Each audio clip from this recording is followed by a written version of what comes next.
রাজনৈতিক দলগুলোর সাথে আজ ঐকমত্য কমিশনের দ্বিতীয় ধাপের বৈঠক।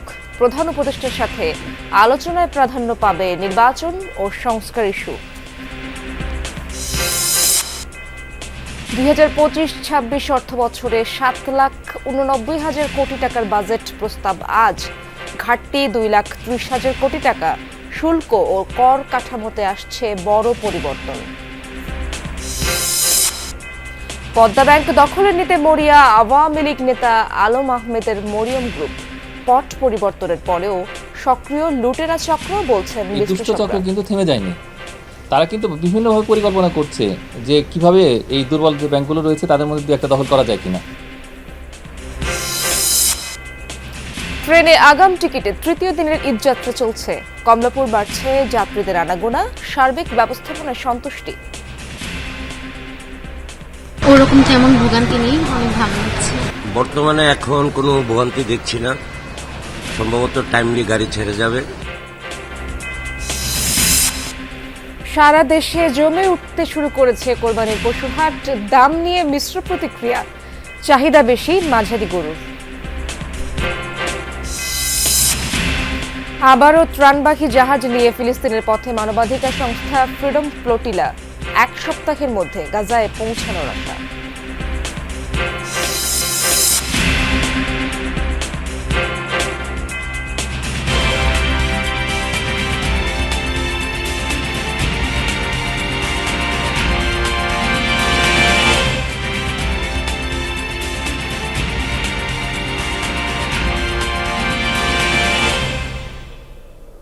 আমন্ত্রণ যমুনা নিউজে আপনাদের সঙ্গে আছি আমি ইশরাত জাহান। এতক্ষণ শিরোনামগুলো দেখছিলেন। সংস্কার নিয়ে আলোচনায় আজ রাজনৈতিক দলগুলোর সাথে দ্বিতীয় দফায় বৈঠক শুরু করবে জাতীয় ঐকমত্য কমিশন। রাজধানীর ফরেন সার্ভিস একাডেমিতে বিকেলে এই বৈঠকের সূচনা করবেন ঐকমত্য কমিশনের সভাপতি ও প্রধান উপদেষ্টা ডক্টর মোহাম্মদ ইউনূস। এই বৈঠকের মাধ্যমে দ্বিতীয় ধাপের আলোচনা আনুষ্ঠানিকভাবে শুরু হবে। গত 19 মে রাজনৈতিক দলগুলোর সঙ্গে ঐকমত্য কমিশনের প্রথম দফায় আলোচনা শেষ হয়। এর আগে কয়েক দফায় রাজনৈতিক দলগুলোর সঙ্গে বৈঠকে বসেন ডক্টর ইউনূস। গত 24 মে প্রধান উপদেষ্টা বিএনপি, জামায়াতে ইসলামী ও জাতীয় নাগরিক পার্টি এনসিপির প্রতিনিধিদের সঙ্গে বৈঠক করেন। পরের দিন বিভিন্ন রাজনৈতিক দলের সঙ্গে আরও 2টি বৈঠক করেন তিনি। আজ বিকেলে অন্তর্বর্তী সরকারের প্রথম বাজেট উপস্থাপন করবেন অর্থ উপদেষ্টা ডক্টর সালেউদ্দিন আহমেদ। সম্ভাব্য আকার 7,89,999 টাকা।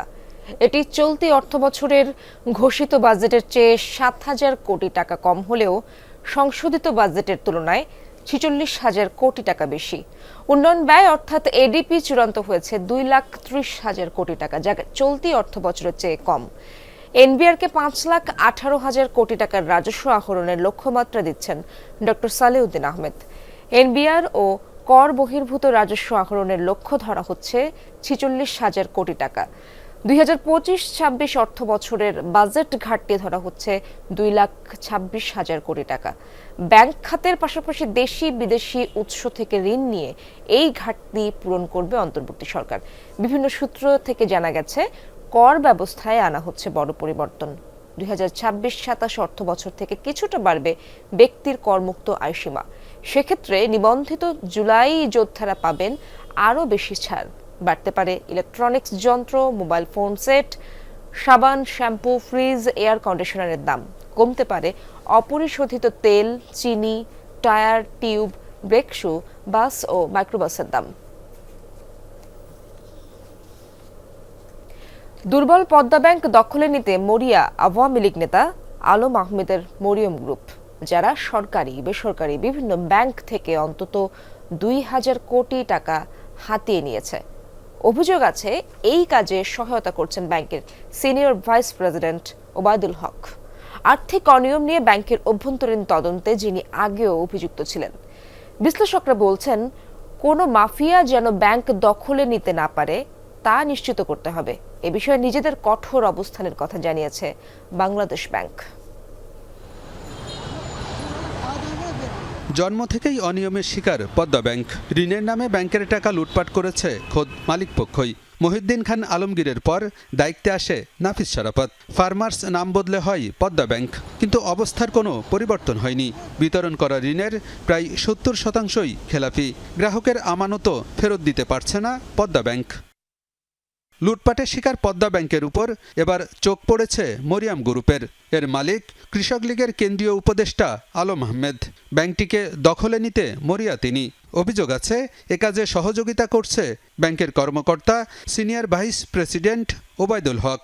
তিনিই মরিয়াম গ্রুপের সাথে নিয়মিত যোগাযোগ রক্ষা করেন। ব্যাংকের বর্তমান পরিস্থিতি এবং ব্যাংকের নতুন বিনিয়োগ গ্রুপ সম্পর্কে সিএফও ইনামুর রহমানের সঙ্গে কথা হয় যমুনা টিভির। বিষয়টি জানতে ব্যাংকের ব্যবস্থাপনা পরিচালক, উপব্যবস্থাপনা পরিচালক সহ শীর্ষ কর্মকর্তাদের সাথে নানাভাবে যোগাযোগ করেও কথা বলা সম্ভব হয়নি। অভিযোগের বিষয়টি এড়িয়ে গেলেও অভিযুক্ত কর্মকর্তা এনামুর রহমান বলেন, সৎ এবং যোগ্যরা পর্ষদে না আসলে ব্যাংকটি ঘুরে দাঁড়াতে পারবে না। ঋণ খেলাপি বা যারা কিনা এই যে মানে কি বলবো ফাইন্যান্সিয়াল সেক্টরে মানে ব্যর্থতার অভিযোগ আছে বা করেছে, তাদের কাছ থেকে ভালো ব্যাংক আশা করা যাবে না। আপনাকে প্রপার যোগ্য এবং সৎ উদ্যোক্তা হলে তখন সামনের দিকে আগায় নেওয়ার জন্য সহজ হবে। ওয়েবসাইটের তথ্য অনুযায়ী মরিয়াম গ্রুপের মরিয়াম কনস্ট্রাকশন, এনপিএম গার্মেন্টস এবং হাবিব ইন্টারন্যাশনাল বা হলিডে ইন নামে একটি হোটেল রয়েছে। গ্রুপের চেয়ারম্যান কৃষক লীগ নেতা আলম আহমেদ।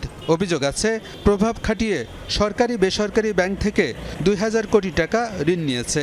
সেই অর্থের বড় অংশ দিয়ে তৈরি করেছেন হলিডে ইন। ব্যাংক থেকে নেওয়া ঋণের প্রায় পুরোটাই এখন খেলাপি। আদায় নিয়েও দেখা দিয়েছে অনিশ্চয়তা। মরিয়াম গ্রুপের সাথে যোগাযোগ করা হলেও এ বিষয়ে কথা বলতে রাজি হয়নি কেউ।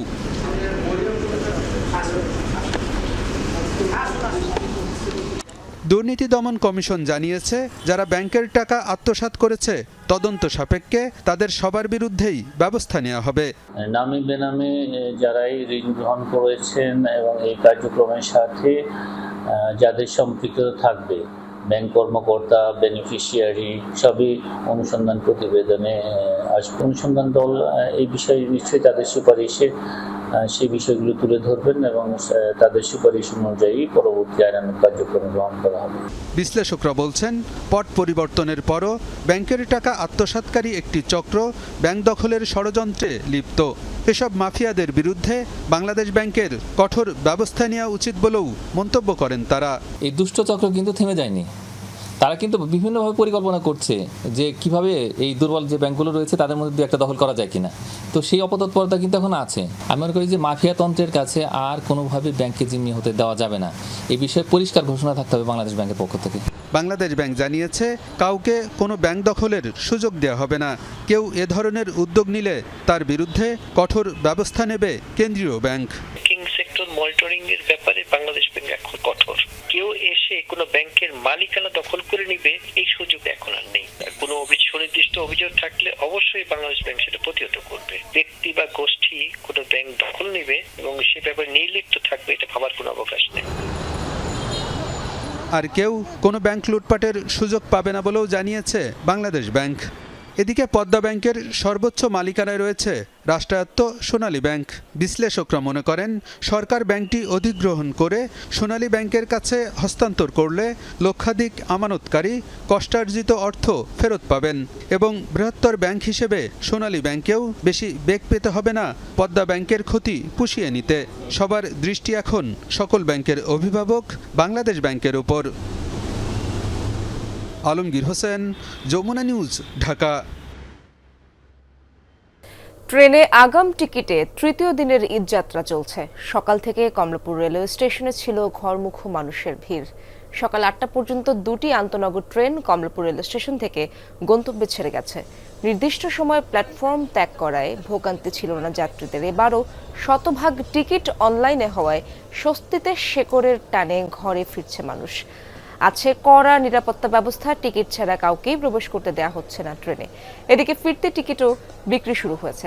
আজ পাওয়া যাচ্ছে আগামী 12 জুনের ফিরতি টিকিট। সকাল 8টায় পশ্চিমাঞ্চলের ট্রেনের টিকিট এবং দুপুর 2টা থেকে পাওয়া যাবে পূর্বাঞ্চলের টিকিট। ওরকম তেমন ভোগান্তি নেই, অনেক ভালো লাগছে। বর্তমানে এখন কোনো ভোগান্তি দেখছি না, সম্ভবত টাইমলি গাড়ি ছেড়ে যাবে, আমাদের যাত্রা ভালোই হচ্ছে। বাড়িতে যাচ্ছি ছেলে মেয়ে নিয়ে, বাড়িতে যাচ্ছি করার জন্য, অনেক ভালো লাগতেছে। দর্শক, জানাচ্ছিলাম সকাল থেকে দেশের বিভিন্ন গন্তব্যে ছেড়ে যাচ্ছে ট্রেন। এই বিষয়ে আরো জানবো, আমার সহকর্মী সুমাইয়া ঐশী রয়েছেন কমলাপুর রেল স্টেশনে। ঐশী, আপনি তো সেখানেই রয়েছেন, কেমন দেখছেন এবারের ঈদ যাত্রা? যাত্রীরা কি বলছেন? যাত্রীরা কি বলছেন ইশরাত, তার ছোট্ট একটি ঘটনা দিয়ে শুরু করি। কিছুক্ষণ আগে আমাদের সঙ্গে একজন ব্যক্তির কথা হলো। তিনি আমাদেরকে জানিয়েছেন যে সকাল 7:45 চট্টগ্রামের উদ্দেশ্যে ছেড়ে যাওয়ার কথা ছিল মহানগর প্রভাতী ট্রেন।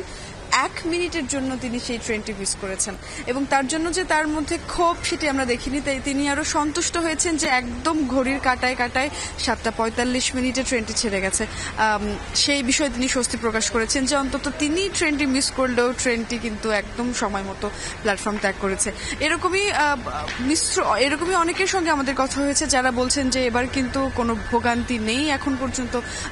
শতভাগ টিকিট যেহেতু অনলাইনে বিক্রি হচ্ছে, ফলে টিকিটের জন্য লম্বা লাইনে দীর্ঘক্ষণ দাঁড়িয়ে থাকার ভোগান্তি নেই। ট্রেনের ছাদেও মানুষের যেই ঠাসাঠাসি করে আমরা যেটা দেখেছি অন্যান্য বছরগুলোতে, সে চিত্র নেই।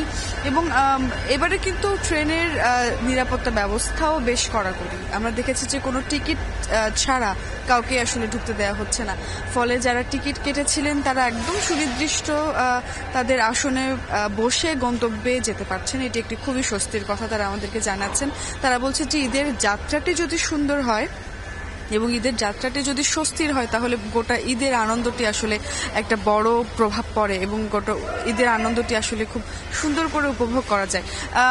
এখন কিন্তু যারা শিক্ষার্থী আছেন, বিশ্ববিদ্যালয় স্কুল কলেজগুলো বন্ধ হয়ে গিয়েছে, তারা কিন্তু বাড়িতে ফিরছেন। অনেকেই আছেন চাকরিজীবী, তাদের পরিবারকে তারা আগে ভাগে বাড়িতে পাঠিয়ে দিচ্ছেন, নিজেরাও অনেকে চলে যাচ্ছেন। ফলে যেমনটি আমরা দেখতে পাচ্ছি যে ঈদের কিন্তু মূল যে ঈদের যাত্রাটি আমরা জানি সেটি আরো হয়তো 1-2 দিন পরে শুরু হবে। আরো কিছুদিন পর থেকে আমরা মূল রাশ দেখতে পাবো। এখন কিন্তু যেমনটি আমরা দেখতে পাচ্ছি আগে ভাগে অনেকে সেই রাশ এড়ানোর জন্য ঢাকা ছাড়ছেন এবং বেশ স্বস্তির কথাই তারা আমাদেরকে জানাচ্ছিলেন। ধন্যবাদ আপনাকে ঐশী। স্বস্তির রেল যাত্রার খবর জানাচ্ছিলেন সুমাইয়া ঐশী। 4 লেন মহাসড়কে উন্নীত হচ্ছে ব্রাহ্মণবাড়িয়া জেলার সরাইল লাখাই হবিগঞ্জ আঞ্চলিক সড়কটি। ঢাকা সিলেট সড়ক পথে যাতায়াতে অন্তত 30 কিলোমিটার পথ কমে 1 ঘন্টা সময় বাঁচবে। সবকিছু ঠিক থাকলে আগামী 2 বছরের মধ্যে এই আঞ্চলিক সড়কটি 4 লেন সড়ক হিসেবে নির্মাণ কাজ শেষ হওয়ার কথা রয়েছে। দেশের পূর্বাঞ্চলে সড়ক পথে যাতায়াতের জন্য পাড়ি দিতে হয় ব্রাহ্মণবাড়িয়ার আঞ্চলিক সড়ক মহাসড়ক। এর মধ্যে অন্যতম সরাইল লাখাই হবিগঞ্জ সড়কটি। জনভোগান্তি কমাতে 2 লেনের এই সড়ক 4 লেনে উন্নীতের প্রকল্প হাতে নিয়েছে সরকার। ব্রাহ্মণবাড়িয়া ও হবিগঞ্জে মোট 8টি প্যাকেজে নির্মাণ কাজ হবে। ব্রাহ্মণবাড়িয়া অংশে ব্যয় ধরা হয়েছে 335 কোটি টাকা, আর হবিগঞ্জ অংশে 680 কোটি টাকা। এর মধ্যে দরপত্র আহ্বান করা হয়েছে। সরাইল নাসিরনগর রাস্তাটি বিকল্প রাস্তা হিসেবে গুরুত্ব বহন করে অবশ্যই। আর বর্তমানে রাস্তাটির প্রশস্ততা 5.5 প্রায় 18 ফিট। আর যদি এটা বর্তমান যে টেন্ডার করা হয়েছে এটাতে 10.3 প্রায় 25 ফিটের কাছাকাছি ধরা হয়েছে। 51 কিলোমিটার সড়কটি ব্রাহ্মণবাড়িয়া ও হবিগঞ্জে প্রায় সমান 2 ভাগে বিভক্ত। প্রকল্পটি বাস্তবায়ন হলে রাজধানীর সাথে সিলেটের সড়ক পথে যোগাযোগের সময় কমবে প্রায় 1 ঘন্টা।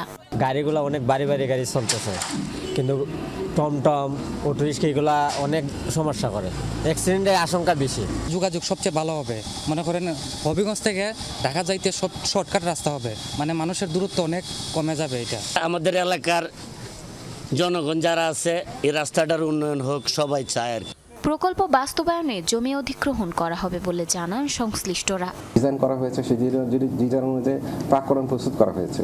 পাশাপাশি ডিসি অফিস থেকে যার পাশাপাশি মহাদার কার্যালয় থেকে আমরা ভূমি অধিগ্রহণ একটা এস্টিমেটও পেয়েছি। তো কাজে ভূমি অধিগ্রহণ ইউটিলিটি শিফটিং এবং নির্মাণ ব্যয় এগুলো সঠিক আছে, এখানে কোনো অতিরিক্ত ব্যয় ধরা হয়নি। আগামী 2 বছরের মধ্যে এই সড়কটি নির্মাণ কাজ শেষ হওয়ার কথা রয়েছে।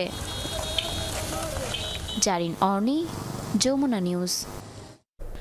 ভারতের পাহাড়ি ঢলের পানিতে প্লাবিত আখাউড়ার পূর্বাঞ্চল, সেখানকার খবরাখবর জানবো আমার সহকর্মী মহিউদ্দিন মিশুর কাছ থেকে। মিশু, প্লাবিত অঞ্চলগুলোর খবরাখবর জানাবেন। সেখানে লোকালয়ে বন্যার সবশেষ পরিস্থিতি কেমন দেখছেন? আপনি যেমনটা জানতে চেয়েছেন সেটা গত কয়েকদিনের টানা যে ভারী হালকা কিংবা মাঝারি বৃষ্টি এবং ভারতের ত্রিপুরা রাজ্যের যে পাহাড়ি ঢলের তুলে কিন্তু ব্রাহ্মণবাড়িয়ার আখাউড়ার যে 3টি ইউনিয়ন, আখাউড়া সীমান্তবর্তী 3টি ইউনিয়ন মুগরা, মনিয়ন্দ এবং আখাউড়া দক্ষিণ, এই 3টি ইউনিয়ন কিন্তু একেবারেই সীমান্তবর্তী অঞ্চল।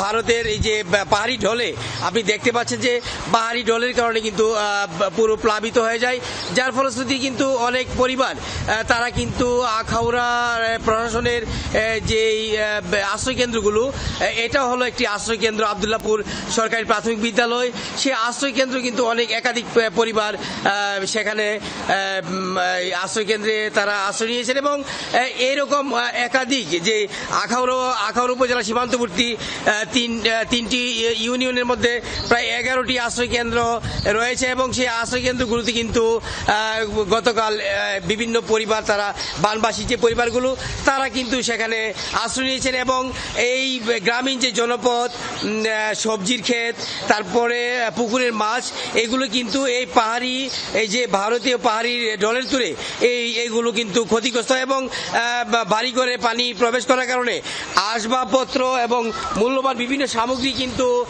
ক্ষতিগ্রস্ত হয়েছে এবং আজকে থেকে কিন্তু বৃষ্টি যদি না হয় তাহলে কিন্তু বন্যা পরিস্থিতি উন্নতি হচ্ছে এবং যে পরিবারগুলো আশ্রয় নিচ্ছে তারা কিন্তু নিজ নিজ গৃহে ফিরতে পারবেন বলে আমি তাদের সাথে কথা বলে বুঝতে পেরেছি। ধন্যবাদ আপনাকে মিশু। কুরবানির বাকি আর মাত্র কিছুদিন, তাই জমে উঠেছে দেশের বিভিন্ন স্থানের পশুর হাট। হাটে এবার গরুর সরবরাহ রয়েছে পর্যাপ্ত, তবে দাম নিয়ে ক্রেতা এবং বিক্রেতাদের মধ্যে রয়েছে মিশ্র প্রতিক্রিয়া। সাধ্যের মধ্যে পছন্দের গরুটি বেছে নিচ্ছেন ক্রেতারা। বিক্রেতারা বলছেন বাজারে মাঝারি আকারের গরুর চাহিদাই বেশি। মেহেরপুরের ঐতিহ্যবাহী বামুন্দি নিশিপুর হাট। শতবর্ষী এই হাটে প্রতিদিন 1000-5 পশুর জায়গা হয়। বরাবরের মতো এবারও মাঝারি আকারের গরুর চাহিদাই বেশি, তবে কাঙ্ক্ষিত বেচাকেনা শুরু হয়নি এখনো।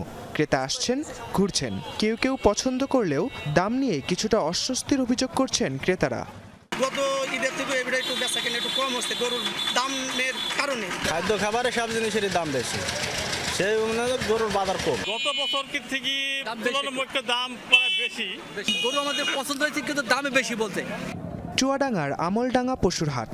সরবরাহ বেশি থাকায় হাট ছড়িয়ে গরুর ঠাঁই হয়েছে মহাসড়কে, তবে পশুর চেয়ে ক্রেতার সংখ্যা কম থাকায় দাম পড়ে যাওয়ার দুশ্চিন্তায় ব্যাপারীরা। এরই মধ্যে জেলার প্রায় 3.5 লাখ গরু পাঠানো হয়েছে দেশের বিভিন্ন হাটে।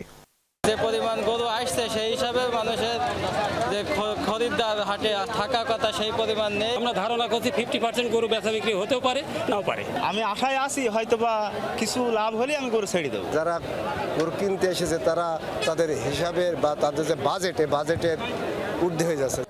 নাটোরে জমে উঠেছে মৌখারা, তেবাড়িয়া, সিংড়া সহ ছোট বড় 26টি পশুর হাট। এসব হাটে দাম নিয়ে রয়েছে মিশ্র প্রতিক্রিয়া। আমি লেখে লোক নাই, নেতারা বড় বড় সব লোকজন সব পালা আছে, গরু কিনবি কারা। 1,90,000 দাম চাচ্ছি, 1,50,000 বলতেছে। এবার গরুর দামটা একটু বেশি, ক্রেতা কিন্তু আপনি সেই ন্যায্য মূল্যে গরু পাচ্ছে না। হাসির নেওয়া হচ্ছে 600 টাকা, যা ক্রয় করছে এবং যে বিক্রয় করছে তার 120 টাকা, এবং সরকারি রেটে আমরা হাসির নিচ্ছি। দেশের প্রায় প্রতিটি পশুর হাটেই তাৎক্ষণিক স্বাস্থ্যসেবা দিতে প্রস্তুত ভেটেরিনারি চিকিৎসক। এছাড়াও প্রয়োজনীয় পরামর্শ এবং তদারকির দায়িত্ব পালন করছেন স্থানীয় প্রাণী সম্পদ কর্মকর্তারা। এই বামন্দির গরুর হাটে যে সমস্ত গরু এবং ছাগল, ভেড়া যদি অসুস্থ হয়, আমরা এখানে সম্পূর্ণ বিনামূল্যে চিকিৎসা সেবা নিশ্চিত করতেছি। ভেটেরিনারি মেডিকেল টিম কাজ হচ্ছে যে পশুগুলি যদি কোনো কারণে অসুস্থ হয়ে পড়ে বা প্রাথমিক চিকিৎসার প্রয়োজন হয় বা কোনো গরু প্রেগনেন্ট কিনা। চুয়াডাঙ্গা জেলায় গবাদি পশুর চাহিদা 1,24,000, সেই হিসাবে আমাদের এই চুয়াডাঙ্গা জেলাতে 74,000 গবাদি পশু উদ্বৃত্ত থাকবে, যেটা দেশের অন্যান্য জায়গাতে সরবরাহ করা হবে। ঈদের আগে পশু বিক্রি করে ঘরে ফিরতে চান বিক্রেতারা। ক্রেতারাও ঘুরছেন সাধ্যের মধ্যে পছন্দের পশুটি বেছে নিতে। রাকিব সরকার, যমুনা নিউজ। চট্টগ্রামে পশুর হাটে বড় গরু অনেক, তবে চাহিদা বেশি মাঝারি গরুর।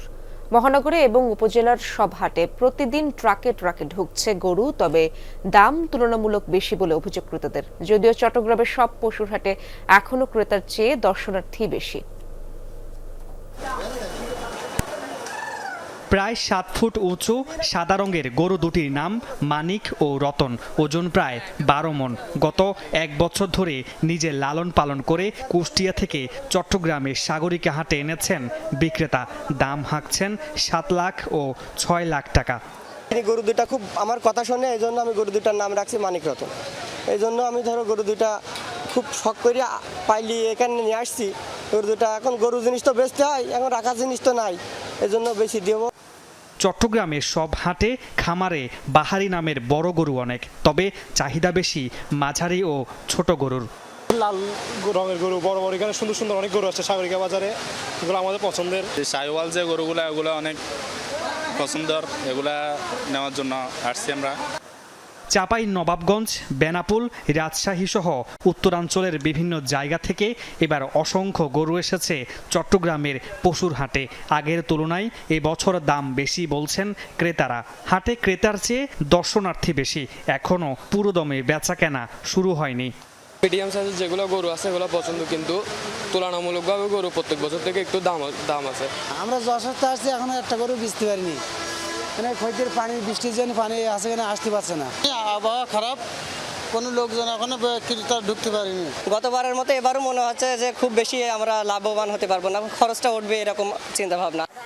চট্টগ্রাম মহানগর ও আশেপাশের 15 উপজেলা মিলে এবার স্থায়ী অস্থায়ী গরুর হাট বসেছে 228টি। মামুন রশিদ অভি, যমুনা নিউজ, চট্টগ্রাম। ঈদুল আজহাকে সামনে রেখে যাবতীয় প্রস্তুতি সম্পন্ন করেছে সাভারের বিসিক চামড়া শিল্পনগরী। কারখানাগুলোতে বাড়তি চাপ সামাল দিতে কেন্দ্রীয় বর্জ্য শোধনাগার সহ বিভিন্ন স্থাপনায় নেওয়া হয়েছে বাড়তি ব্যবস্থা। আসছে কুরবানির ঈদ, চামড়া সংগ্রহের মৌসুম। সাভারের শিল্পনগরীর 142টির প্রতিটা প্রতিষ্ঠানই এখন চরম ব্যস্ততা। একটার পর একটা কাজ করে যাচ্ছেন শ্রমিকরা। ঈদে কাঁচা চামড়া সংরক্ষণে কারখানায় মজুত করা হয়েছে কেমিক্যাল এবং লবণ। চলছে পরিষ্কার পরিচ্ছন্নতার কাজ। উপজাত কঠিন তরল বর্জ্য রাখার জন্য সংস্কার করা হচ্ছে পুকুর। পাশাপাশি শিল্পনগরীর কেন্দ্রীয় বর্জ্য শোধনাগারের ইউনিটগুলোর ক্ষমতা বৃদ্ধির জন্য ইকুলাইজেশন ট্যাঙ্ক পরিষ্কার, ওভারহুলিং এর কাজও চলছে। অনেক কাজ 30 থেকে 40 হাজার পিস আমার সদর কানারে রক্তের মাল খরিদ করে থাকে প্রতি বছর ঈদে। এবারও চেষ্টা আছে ওরকমে, দেখা যাক ইনশাল্লাহ কি করা যায়। আমাদের শেষ মুহূর্তে কাজগুলো চলছে, সিলেকশন শেষ। আগামীতে দেখা গেছে কুরবানির জন্য আমাদের মোটামুটি ভালো প্রস্তুতি আছে মাল কেনার জন্য। কোম্পানি মানে মোটামুটি ভালো একটা অ্যারেঞ্জমেন্ট করে রাখছে এখানে। ঈদে কাঁচা চামড়া সংরক্ষণের যাবতীয় প্রস্তুতি শেষ করেছে প্রক্রিয়াজাতকারী কারখানাগুলো। আমরা এখানে স্লাস সিস্টেমের আমরা ব্যাপক উন্নতি এবার ঘটিয়েছি। আগে ছিল, গত বছর ছিল 9টা একটা মেশিন চলতো আর কি, এবার আমরা 9টা ডিওয়াটারি মেশিন আমাদের চলছে। পাশাপাশি আমরা এর পাশে ড্রাই বেডটা আমরা কমপ্লিট করে ফেলেছি। কোরবানির সময় এরা প্রায় 60% কালেকশন করে নেয়। তো এখন যদি আপনি এদেরকে যদি ডিস্টার্ব রাখেন মেন্টালি, যে আমি ওয়েটগুলো পাঠাবো, আমি কাঁচা পাঠাবো, তাহলে তো দে উইল বি কনফিউজ। স্থানীয় শিল্প টিকিয়ে রাখতে কাঁচা চামড়া রপ্তানি করা হবে না বলে জানিয়েছেন বাংলাদেশ ট্রেনার্স অ্যাসোসিয়েশন। ঋণগ্রস্ত ব্যাংকের দায় দেনা আছে অনেকের। যদি আজকে আমরা ওয়েটগুলো বা কাঁচা চামড়া এক্সপোর্ট করে দিই, তাহলে আমাদের স্থানীয় শিল্প হুমকির মুখে পড়বে। আমাদের এখানে ভ্যালুয়েটেড হয় যেটা, সেটাকে আমাদেরকে এখানে কাজ করতে হবে। বিসিক জানিয়েছেন, চামড়া সংরক্ষণে নিরবিচ্ছিন্ন বিদ্যুৎ ও পানি সরবরাহ সহ বাড়তি প্রস্তুতি নেওয়া হয়েছে।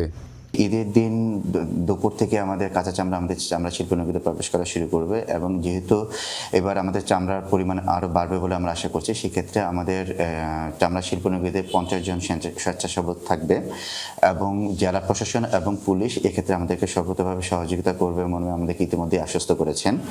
দেশে প্রতি বছর প্রায় 1.5 কোটি গবাদি পশুর চামড়া ক্রয় করা হয়, যার 80 ভাগই সংগ্রহ করা হয় কুরবানির ঈদকে ঘিরে। এবারের ঈদে 1.5 লাখ গবাদি পশু চামড়া সংরক্ষণের লক্ষ্যমাত্রা ধরা হয়েছে। মাহফুজুর রহমান নিপু, যমুনা নিউজ, সাভার। যাত্রীকে ট্রেন থেকে ধাক্কা দিয়ে ফেলে হত্যার অভিযোগ উঠেছে খোদ ট্রেনের জুনিয়র টিটিই ও জিআরপি পুলিশের বিরুদ্ধে। অতিরিক্ত অর্থ আদায় নিয়ে বাকবিতণ্ডার জেরে এই ঘটনা ঘটেছে বলে অভিযোগ উঠেছে। ভুক্তভোগী পরিবার আদালতে মামলাও করেছেন। একমাত্র পুত্র সন্তানকে হারিয়ে পাগল প্রায় স্বজনরা। সুষ্ঠু তদন্ত করে দোষীদের দৃষ্টান্তমূলক সাজার দাবি স্থানীয়দের। চুয়াডাঙ্গার জয়রামপুর রেল স্টেশনের কাছ থেকে গেল 21 মে পানি উন্নয়ন বোর্ডের কর্মচারী আব্দুল গাফফার আকাশের রক্তাক্ত মরদেহ উদ্ধার হয়। ধারণা করা হচ্ছিল ট্রেন থেকে ছিটকে পড়ে প্রাণ গেছে তার। তবে সেদিনের খুলনাগামী কপোতাক্ষ এক্সপ্রেসের উঙ্গ বগির এক যাত্রীর দাবি, ছিটকে পড়ে নয়, ট্রেন থেকে ধাক্কা দিয়ে ফেলে দেয় মারা যান আকাশ। নিজেকে প্রত্যক্ষদর্শী দাবি করে নাম পরিচয় গোপন রাখার শর্তে রাজশাহীর বাসিন্দা ওই ব্যক্তি জানান, বিনা টিকিটে রেল ভ্রমণ করা কয়েক যাত্রীকে হেনস্থা করে জুনিয়র টিটিই লালন চক্রবর্তী, জিআরপির এসআই পারভেজ সহ কয়েকজন। তাদের কাছ থেকে অতিরিক্ত অর্থ আদায়ের চেষ্টা করলে প্রতিবাদ করেন আকাশ। এতেই ক্ষিপ্ত হয়ে ট্রেনের দরজা থেকে ধাক্কা দিয়ে ফেলে দেওয়া হয় তাকে। ছেলেকে দুই হাত ধরে নিয়ে যাচ্ছে। এবার ভাই ওখানে গেটে যে দাঁড়ালো পুলিশের সামনে, 30 সেকেন্ড সময় হয়নি, ধাক্কা ধাক্কি হয় মানে ছেলেটাকে ফেলে দিল। কার টিকিট কাটেনি বলে ও একটু প্রতিবাদ জানানোর জন্য পিঠমোড়া দিয়ে ধরে নিয়ে আসি, তাকে ধাক্কা দিয়ে ফেলে দিয়েছে। ফেলিদের অধিকার তো তার নাই। বিবাদী যারা আছে তারা এই আকাশের পরিবারকে হুমকি ধামকি দিচ্ছে, এর সুষ্ঠু বিচার আমরা চাই। এ ঘটনায় আদালতে হত্যা মামলা করেছেন আকাশের বাবা। মামলায় আসামি হয়েছেন জুনিয়র টিটি লালন, খুলনা জিআরপির এসআই পারভেজ, কনস্টেবল কাদের এবং অ্যাটেন্ডেন্ট মিলন ও সোহাগ সহ অজ্ঞাত 4 থেকে 5 জন। পরিবারের একমাত্র উপার্জনক্ষম সদস্যকে হারিয়ে পাগল প্রায় স্বজনরা। সুষ্ঠু তদন্তের মাধ্যমে দোষীদের দৃষ্টান্তমূলক সাজার দাবি জানিয়েছেন স্থানীয়রাও। কেন এই কাজটা আমার ছেলেকে করা হলো, এর আমি সুষ্ঠু বিচার চাই। খুব প্রতিবাদী ছিল, মানে রাস্তাঘাটে বেরোলে অন্যায় দেখলে প্রতিবাদ করত। আমি এই হত্যার বিচার চাই এবং রেলের নিরাপত্তা চাই সব যাত্রীর। এ বিষয়ে মোবাইলে কথা হয় অভিযুক্ত জুনিয়র টিটি লালন ও এসআই পারভেজের সাথে। অভিযোগ অস্বীকার করেছেন তারা।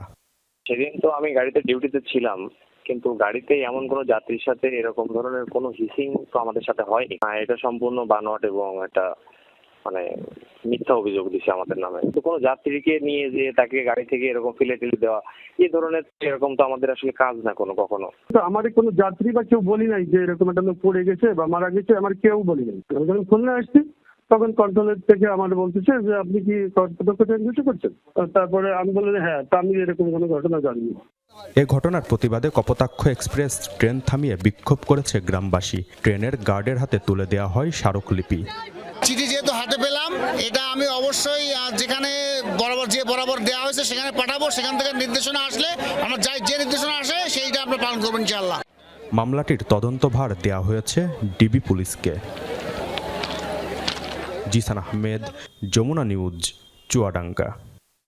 সৌদি আরবে পবিত্র হজের শেষ মুহূর্তের প্রস্তুতি চলছে। এরই মধ্যে কাবা শরীফ তাওয়াফে মক্কায় পৌঁছেছেন 13 লাখের বেশি মুসল্লি।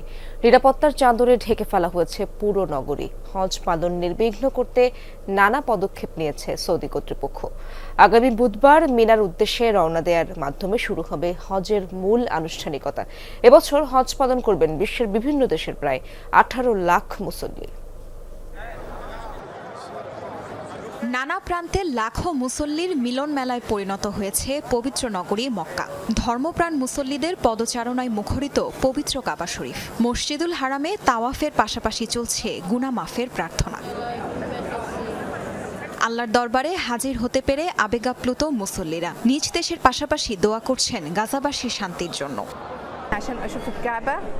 মক্কা আসতে সারা জীবন সাধনা করেছি। প্রথমবারের মতো কাবাঘর দেখতে পেয়ে আমি খুব খুশি। আল্লাহর দরবারে হাজারো শুকরিয়া যে তিনি আমাকে এখানে আসার তৌফিক দান করেছেন। সিরিয়ার ইদলিব থেকে এসেছি। আল্লাহর ঘরে নিজ দেশের শান্তির জন্য দোয়া চাইছি। সেই সাথে গাজাতেও যেন দ্রুত শান্তি ফিরে আসে এই দোয়াও করেছি। আল্লাহ সহায় হলে শত্রুদের মোকাবেলা করা কঠিন কিছু নয়। এবার হজ পালন করবেন প্রায় 18 লাখ মুসল্লি। এর মধ্যে সমুদ্র পথে গিয়েছেন 5088 জন। বেশিরভাগই সৌদি পৌঁছেছেন আকাশপথে। প্রতিবারের মতো এবারও সবচেয়ে বেশি মুসল্লি ইন্দোনেশিয়ার। নিরাপত্তা সহ হজ কার্যক্রম নির্বিঘ্ন করতে চেষ্টার কমতি নেই সৌদি সরকারের। ব্যবহার করা হয়েছে এআই সহ উন্নত প্রযুক্তি। গরম থেকে বাঁচতে 50,000 বর্গমিটার এলাকায় ছাউনির ব্যবস্থা করা হয়েছে। মোতায়েন করা হয়েছে নিরাপত্তা বাহিনীর বিপুল সদস্য। জিলহজ মাসের 8 তারিখ মিনায় শুরু হবে হজের মূল আনুষ্ঠানিকতা। তবে আগের রাত থেকেই সাধারণত মিনার উদ্দেশ্যে মক্কা ছাড়তে শুরু করেন মুসল্লিরা। বুধবার সারাদিন মিনায় অবস্থান শেষে পরদিন আরাফাতের ময়দানের উদ্দেশ্যে রওনা হবেন মুসল্লিরা। আরাফাতে অবস্থানকে মূল হজ বিবেচনা করা হয়। সেখান থেকে মুজদালিফায় গিয়ে রাত যাপন শেষে শয়তানকে মারার জন্য পাথর সংগ্রহ করবেন হাজিরা। 10 জিলহজ ঈদুল আজহার দিন জামাতে শয়তানকে পাথর মেরে কোরবানি দিয়ে মাথা মুন্ডন করবেন। এরপর কাবা শরীফ বিদায়ী তাওয়াফ করবেন তারা। 11 ও 12 জিলহজ বাকি আনুষ্ঠানিকতা পালনের মাধ্যমে হজ শেষ করবেন লাখো মুসল্লি। তাসরিয়ান সোবহান, যমুনা নিউজ। বাংলাদেশ পাকিস্তান টি-20 সিরিজের খবর। তৃতীয় ম্যাচে আশা জাগিয়েও শেষ পর্যন্ত হারের বৃত্ত থেকে বের হতে পারল না বাংলাদেশ।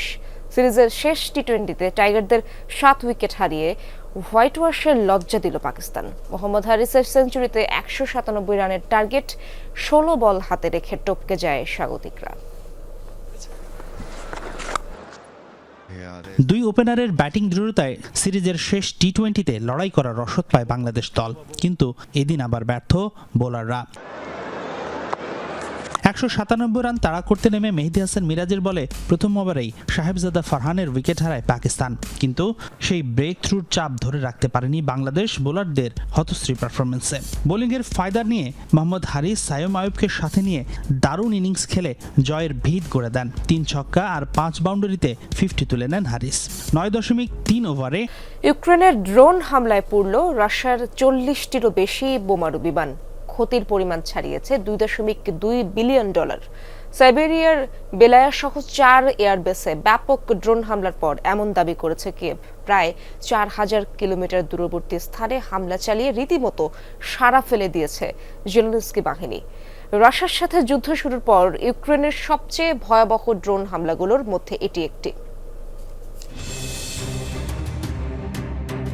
রাশিয়ার সাইবেরিয়া এবং আর্কটিক অঞ্চলে রোববার অপারেশন স্পাইডার্স ওয়েব অভিযান চালায় ইউক্রেন। অঞ্চলগুলোর 4 বিমান ঘাঁটিতে একযোগে ড্রোন হামলা চালিয়েছে দেশটির গোয়েন্দা সংস্থা SBU। হামলায় সবচেয়ে বেশি ক্ষতিগ্রস্ত হয় সাইবেরিয়ার বেলায়া বিমান ঘাঁটি, যেখানে মোতায়েন ছিল প্রায় $350 মিলিয়ন মূল্যের A-50 এয়ারক্রাফট। এছাড়াও রানওয়েতে ছিল Tu-95, Tu-22 এবং Tu-160-র মতো বোমারু বিমান। কিয়েভের দাবি, ড্রোন হামলায় ক্ষতিগ্রস্ত হয় মস্কোর 40টিরও বেশি বোমারু বিমান। অবশ্যই ইউক্রেন থেকে প্রকাশিত এক ভিডিওতে যুদ্ধযানগুলো থেকে ধোঁয়া এবং আগুন উঠতে দেখা যায়। এসব হামলায় কম করে হলেও রাশিয়ার $2.2 বিলিয়ন ক্ষয়ক্ষতি হয়েছে বলে দাবি করছে ইউক্রেনীয় গণমাধ্যমগুলো। তবে 4000 কিলোমিটারেরও বেশি দূরত্বে অবস্থিত বিমান ঘাঁটিগুলোতে কিভাবে হামলা চালালো জেলেনস্কি বাহিনী তা নিয়ে তৈরি হয়েছে ধোঁয়াশা। অভিযানে অত্যাধুনিক প্রযুক্তির FPV ড্রোন ব্যবহারের দাবি করা হচ্ছে, যা রুশ ভূখণ্ডের ভেতরেই ট্রাক থেকে ছোড়া হয়েছে বলে দাবি সাইবেরিয়ার গভর্নরের। এ সংক্রান্ত একাধিক ফুটেজও ছড়িয়ে পড়েছে। রাশিয়ার সাথে যুদ্ধ শুরুর পর সাইবেরিয়ায় এটিকেই ইউক্রেনের প্রথম হামলা হিসেবে দেখা হচ্ছে। বিভিন্ন সূত্রের দাবি, 1 বছরেরও বেশি সময় ধরে প্রেসিডেন্ট ভলোদিমির জেলেনস্কির সরাসরি তত্ত্বাবধানে মিশনটি বাস্তবায়ন করেছে কিয়েভ। একই দিন আর্কটিক অঞ্চলের ওলেনিয়া বিমান ঘাঁটিতেও ড্রোন হামলা চালায় ইউক্রেন। অনিক রহমান, যমুনা নিউজ। রাশিয়ায় নজিরবিহীন ড্রোন হামলার দিনেই ইউক্রেনের সাথে শান্তি আলোচনায় তুরস্কে পৌঁছেছে রুশ প্রতিনিধি দল। রোববার স্থানীয় সময় সন্ধ্যায় রাশিয়ার প্রভাবশালী রাজনীতিবিদ ভ্লাদিমির মেদিনস্কির নেতৃত্বে ইস্তাম্বুল পৌঁছায় তারা। কিয়েভের হামলার জেরে মস্কোর সাথে শান্তি আলোচনার দ্বিতীয় রাউন্ড নিয়ে তৈরি হয় অনিশ্চয়তা। তবে সোমবারের বৈঠকে ইউক্রেনের প্রতিরক্ষামন্ত্রী উপস্থিত থাকবেন বলে নিশ্চিত করেন দেশটির প্রেসিডেন্ট ভলোদিমির জেলেনস্কি। তবে বিশ্লেষকদের ধারণা, রাশিয়ায় ইউক্রেনের বড় ধরনের অভিযানের প্রভাব পড়বে শান্তি আলোচনায়, ফলে এর সুফল নিয়েও রয়েছে সংশয়। ইসরায়েলি হামলার তোয়াক্কা না করে আবারও গাজার উদ্দেশ্যে রওনা হয়েছে ফ্রিডম ফ্লোটিলার ত্রাণবাহী জাহাজ। এতে আছেন গ্রেটা থুনবার্গ, লিয়াম ক্যানিংহাম সহ 12 জন মানবাধিকার কর্মী ও অভিনেতাদের একটি দল। রোববার ইতালির সিসিলি থেকে ছেড়ে যায় জাহাজটি। আবারও বাধার মুখে না পড়লে আগামী এক সপ্তাহের মাঝে গাজায় পৌঁছানোর কথা নৌযানটির। ইসরায়েলি নারকীয়তা ও একগুঁয়েমিতে যখন নিশ্চুপ গোটা বিশ্ব, তখন অসীম সাহসে ভর দিয়ে অসহায় ফিলিস্তিনিদের পাশে দাঁড়িয়েছে মানবাধিকার সংস্থা ফ্রিডম ফ্লোটিলা। ক্ষুধার্ত মানুষ বাঁচাতে খাবার ও জরুরি সেবা নিয়ে ফের গাজার পথে রওনা হয়েছেন গ্রেটা থুনবার্গ, লিয়াম ক্যানিংহাম সহ মোট 12 অভিনেতা ও মানবাধিকার কর্মী। ইতালির সিসিলি দ্বীপের কাতানিয়া বন্দর থেকে রোববার ফিলিস্তিনিদের জন্য জরুরি মানবিক সহায়তা নিয়ে যাত্রা শুরু করে ফ্রিডম ফ্লোটিলার জাহাজ ম্যাডলিন। এর আগে গত মে মাসে আরও একবার ত্রাণ নিয়ে গাজায় পৌঁছানোর চেষ্টা করে সংস্থাটির আরেক জাহাজ কনসেন্স। তবে মাল্টা উপকূলের কাছাকাছি আন্তর্জাতিক জলসীমায় পৌঁছাতেই শক্তিশালী 2টি ড্রোনের আঘাতে ভয়াবহ ক্ষতিগ্রস্ত হয় জাহাজটি, ফলে পুরোপুরি বিফলে যায় সেবারের যাত্রা। শত বাধা উপেক্ষা করে ফিলিস্তিনের পতাকা উড়িয়ে মানবতার ঢাল হয়ে দাঁড়িয়েছে ফ্রিডম ফ্লোটিলা। মজুদে রয়েছে খাদ্য, জরুরি ওষুধ, স্যানিটারি পণ্য সহ বিভিন্ন রকম ত্রাণ ও সহায়তা। কোনো রকম বাধার মুখোমুখি না হলে এক সপ্তাহের মাঝে উপত্যকায় পৌঁছাবে ত্রাণবাহী জাহাজটি, আশা করছে মানবাধিকার কর্মীরা। সর্বশেষ অভিযানে 2বার বোমা হামলা হয় আমাদের নৌকায়। সমস্ত সন্দেহের ইঙ্গিত ইসরায়েলের দিকে। 1 মাস পর আমরা আবার এক হয়েছি, শুধুমাত্র ফিলিস্তিনিদের নির্বিচারে গণহত্যার বিচার ও মানবিক করিডোর খোলার প্রতিশ্রুতি রাখতে। আমার বিশ্বাস আপনারা আপনাদের সাহস, কণ্ঠ এবং যা কিছু রয়েছে তা নিয়ে মানবতাকে, মানবাধিকারকে রক্ষা করবেন। গাজায় আমাদের পৌঁছানোর পর তেল আবিব প্রশাসন এবং IDF এর প্রতিক্রিয়া নিয়ে খানিকটা চিন্তিত আমি। এই নৌযানে ক্রাচ, শিশুদের খাবার, পেইন কিলার, অ্যান্টিবায়োটিক সহ এমন সব জিনিস রয়েছে যা কিছুতেই গাজায় প্রবেশ করতে দেবে না ইসরায়েল। এটি একটি মানবিক মিশন। আমি চাই না কোনো অবস্থাতেই গাজার মানুষেরা ক্ষতিগ্রস্ত হোক। গাজায় চলমান মানবিক সংকট মোকাবেলায় আন্তর্জাতিক মহলে দৃষ্টি আকর্ষণ করতে জোর চেষ্টা চালিয়ে যাচ্ছে মানবাধিকার সংস্থাটি। যতবারই বাধার মুখে পড়ুক না কেন, নতুন উদ্যমে আবারও গাজাবাসীদের সহায়তায় শক্তভাবে দাঁড়ানোর অঙ্গীকার কর্মীদের। সাবরিনা নুসরাত, যমুনা নিউজ। দর্শক, এই ছিল যমুনা নিউজে এতক্ষণ যারা সঙ্গে ছিলেন সবাইকে ধন্যবাদ।